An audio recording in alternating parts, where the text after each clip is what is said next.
నెల్లూరు జిల్లా ఉదయగిరి నియోజకవర్గంలో అనునిత్యం ఏదో ఒక చోట అక్రమ జామాయిల్ మాఫియా రెచ్చిపోతోంది.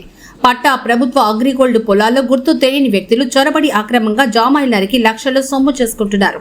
తాజాగా ఉదయగిరి మండలం తిరుమలాపురంలోని సర్వే నంబర్ 274, 297, 304లలో ఉన్న జామాయిల్ కర్రను ఓ వ్యక్తి అక్రమంగా నరికి తీసుకెళ్లడాన్ని గ్రామస్తులు అడ్డుకున్నారు. అలాగే పలు రైతుల ప్రభుత్వంకు సంబంధించిన భూముల్లో ఉన్న జామాయిల్ కర్ర తరలింపుపై రెవెన్యూ అధికారులకు గ్రామస్తులు సమాచారం ఇచ్చారు. వీఆర్ఓ రాజేష్ సంఘటనా స్థలానికి చేరుకుని పనులను నిలిపివేశారు. పూర్తి వివరాలు తెలియాల్సింది.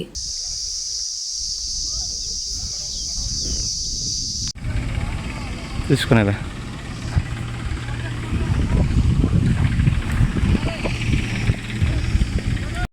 తీసుకొని ఎంతమంది